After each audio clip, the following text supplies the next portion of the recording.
Hello and welcome to DIY Ideas. Today we're continuing our patchwork journey. So today I would like to show you what you can do out of patchwork or in patchwork style out of triangle pieces. So here is just an example of what you can do. So let's get started. So here is everything we're gonna need for today for our patchwork project. As always, some fabric scissors and some paper scissors, measuring tape, pins, then a ruler here or a hand gauge, fabric chalk or a fabric pen that is washable later. Then we're gonna need our patterns. So I have here just regular paper that I used, and you can see here the square that I did. The size is up to you. Then thread, of course, that matches your fabric, and then we come to the last but not least, fabric. So you can see here very different fabric pieces that I have, and this is to show you that you can use pretty much anything you already have at home. Here you can see some denim fabric. Here you can see some old men's shirts that I want to upcycle, and some other fabric types as well. So this is absolutely up to you what you would like to use. And optionally, you can also do a different fabric on the back of your original fabric to make it even cooler. So patchwork projects are pretty easy because you can use any type of fabric that you'd like for them. So something that is not too stretchy is what I recommend for beginners, just because it's going to be easier to work with. But if you choose something that is stretchy, just make sure that it kind of has a similar stretchiness, I guess, to the other fabrics that you're going to use in your project. So just make sure that they are similar, but you can choose different styles, different colors, definitely different types of fabric as well. So just choose whatever you like and prefer, and we can get started. So this is what we're gonna work with, and you can see here the squares that I have. So I wanted to show you how to do it with a ruler and without, in case you don't have one and would still like to work with such projects. So you see here that I have the little paper cutouts that are just here for my patterns, or as my patterns. So we are working with triangles as the title says, but you can see here a square that has one diagonal line, and this is how we're gonna get the triangles at the end. So you can see here the two types of fabric that I'm using, so that's gonna be our basis. So we're gonna cut out some triangles that we're later gonna connect into squares. So don't wonder, that's why we are working with both triangles and squares. So here is the longest side of the triangle, and that's what we need. So of course we need a little bit more than that around the edges for the stitches that we're gonna do.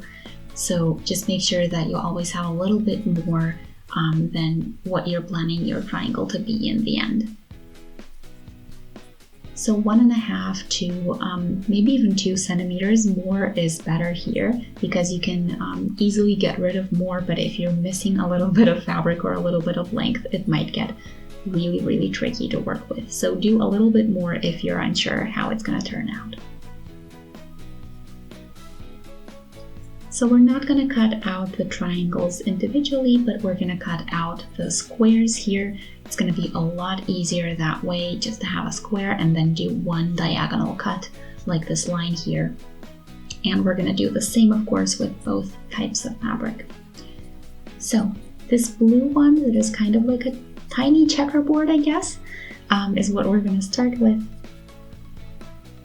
And if you have a pattern like I do, then you just need to make sure if you want it kind of straight on the box or on the square, or if you'd like it purposefully to be kind of not aligned with the edges. So that's completely up to you, and especially important if you have something that has squares. You can see tiny squares on here, the blue and the black ones. So I do want them to align, and this is why I'm taking special care that the lines are aligned, and then I'm gonna mark.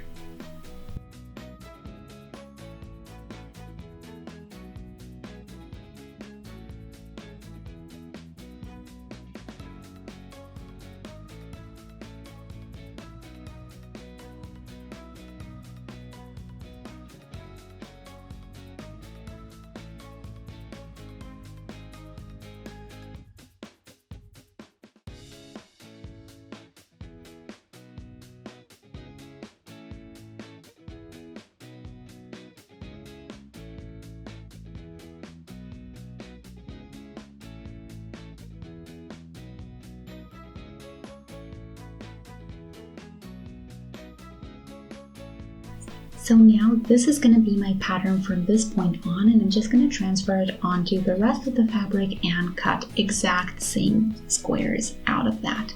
Then when we're done with that, we're going to cut out the middle line.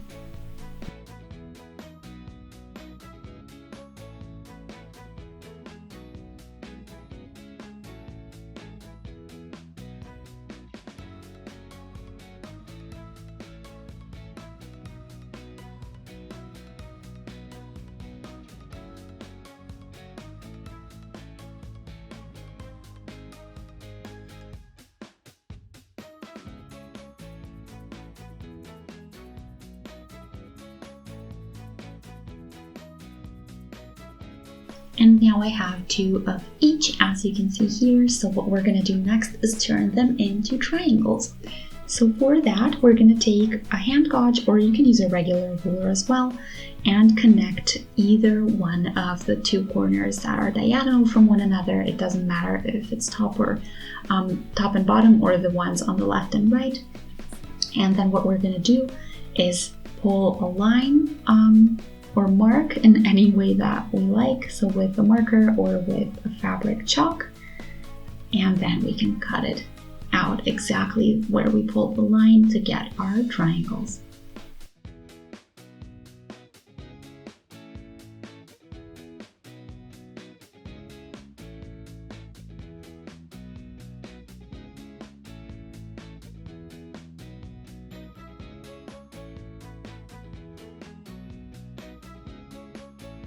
And you can see here that I have my triangles now. I kind of try to make an order that I would like to get in the end.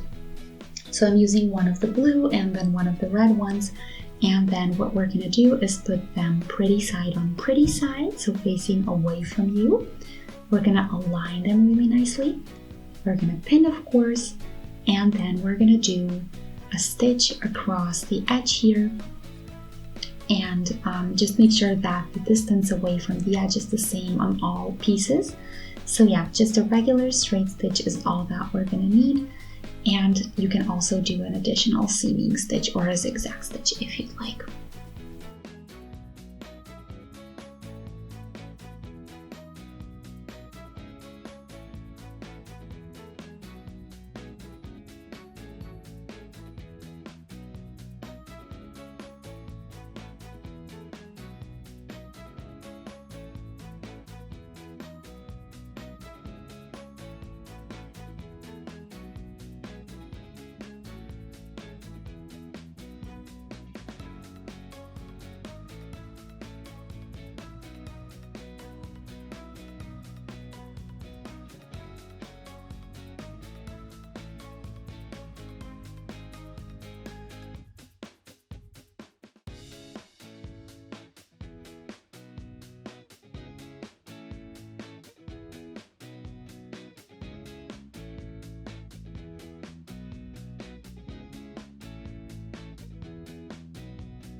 So now that we have our triangles back into the square shape, we can use all 4 of these and just figure out how we would like them to look in the end.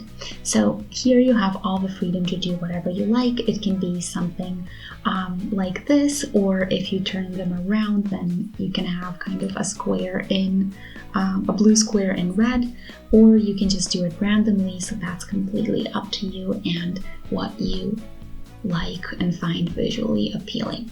You can do more pieces, of course, then just keep aligning the pieces as you'd like and keep stitching them up.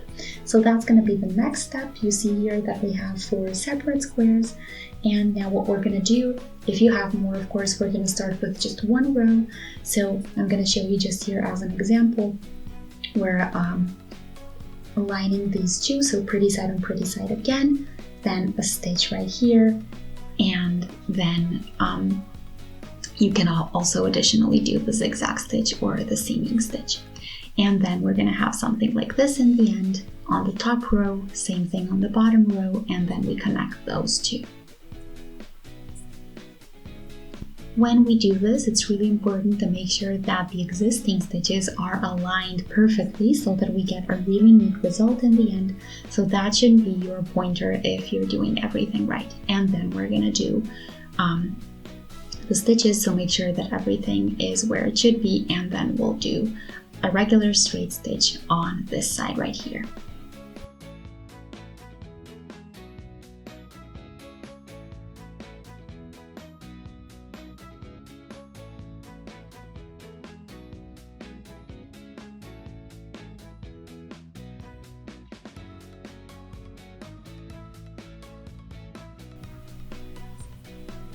If you have thin fabric, like in my case, then it might be that your fabric kind of looks weird, but don't worry about that. It's going to be cool in the end when we do the stitch.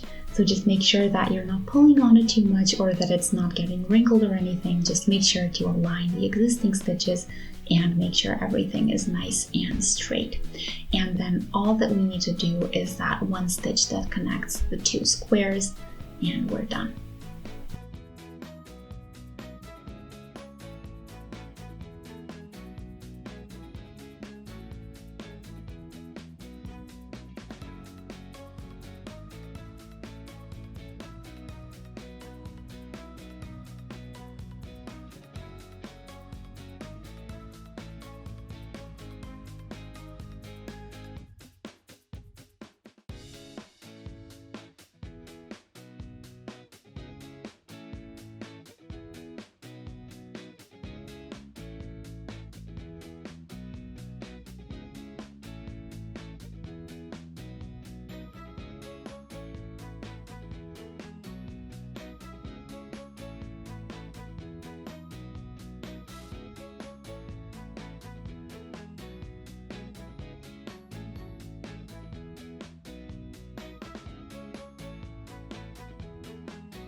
And here you can see the finished project. So this is just an example. You can make this a lot bigger, of course.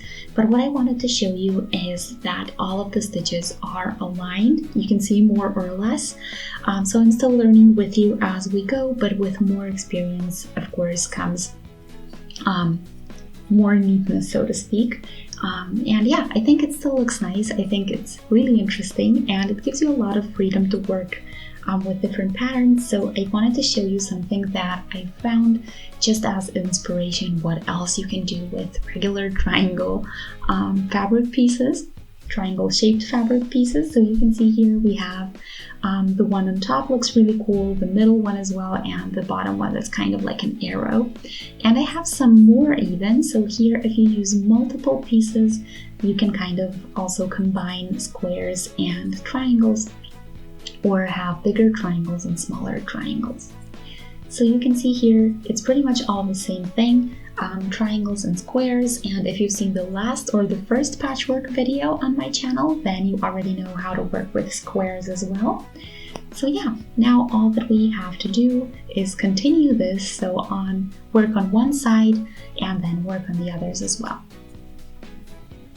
So there are, of course, tons of different patchwork styles and projects that you can do. I just kind of wanted to show you what the basics are so that you can continue exploring and find your perfect patchwork idea. So I hope you enjoyed today's video. If you did, feel free to let me know in the comment section. You can also subscribe and shoot a thumbs up. If you subscribe, don't forget the notification bell. See you next time. Bye!